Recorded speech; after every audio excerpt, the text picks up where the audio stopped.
Les amis, j'espère que vous allez bien. Je vous retrouve pour cette nouvelle vidéo. Ce sont les demi-finales qui débutent ce soir. France-Espagne. Demain, nous aurons droit à Pays-Bas-Angleterre. Nous connaissons donc les deux affiches. On revient rapidement sur les pronostics des quarts de finale. On a validé aucun pronostic, mais comme prévu, tous les matchs ont été disputés. Tous les matchs ne se sont joués à rien du tout. Donc, dans tous les cas, même si j'avais validé les 4, j'aurais pas fanfaronné parce que à un poteau, ça se joue à un penalty non sifflé ou à des séances de tir au but. Donc, dans tous les cas, voilà. Que tu aies basculé du côté gauche ou du côté droite, il n'y avait rien il n'y avait pas, voilà, il y avait pas un boulevard entre les deux. La France est qualifiée au tir au but face au Portugal dans un match tendu, disputé et serré. Finalement, c'est la chatte à Deschamps qui a eu le dernier mot. Allemagne-Espagne, à ce jour, je pense que ça le plus beau match, je pense qu'on a eu. Une finale avant l'heure, on peut le dire. Ça a été une finale avant l'heure, ce match. On aurait fini avec ce match-là, cet Euro, ça aurait été exceptionnel. Tellement ce fut un match incroyable. Et on se serait souvenu de cette finale. Et du penalty extraordinaire non sifflé sur l'attaquant allemand, qui se fait arracher le maillot. Donc il met sa tête sur le poteau, mais il n'y a pas eu but. Donc tu reviens à la faute, tu mets jaune et penalty. Bien évidemment. Mais la VAR n'est pas intervenue. On ne sait pas pourquoi. Finalement, l'Espagne se qualifie de 1. Les Anglais au tir au but face à la Suisse. Là aussi, ça se joue à rien du tout. Et enfin, les Pays-Bas qui étaient menés 1-0 ont gagné 2-1. Avec notamment 2 parades en fin de match de leur gardien qui leur a permis de se qualifier.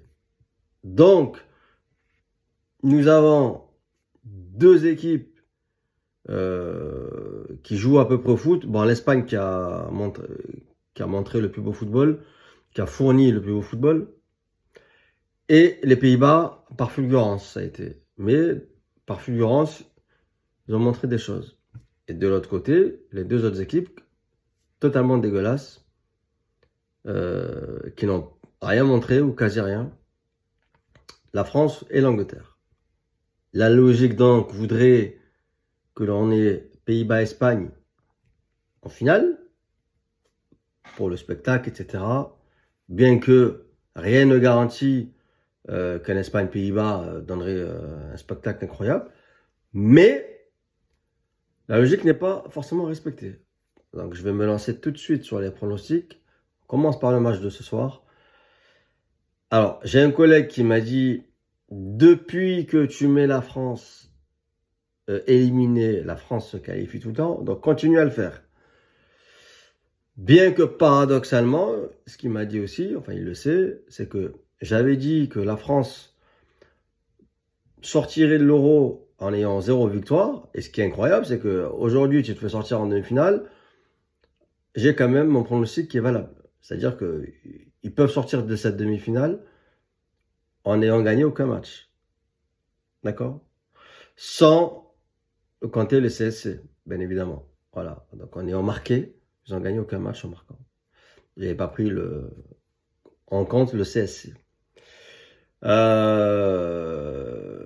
bien moi, je pense que la France va aller en finale. Voilà.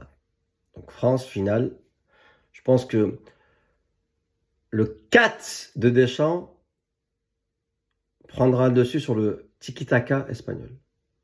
Parce qu'au finalement, cette demi-finale, c'est le 4-4 de Deschamps contre le tiki-taka espagnol. Demain, Pays-Bas-Angleterre. Pas grand-chose à dire. Hein. Les Anglais poussifs au forceps, arrivent en demi-finale.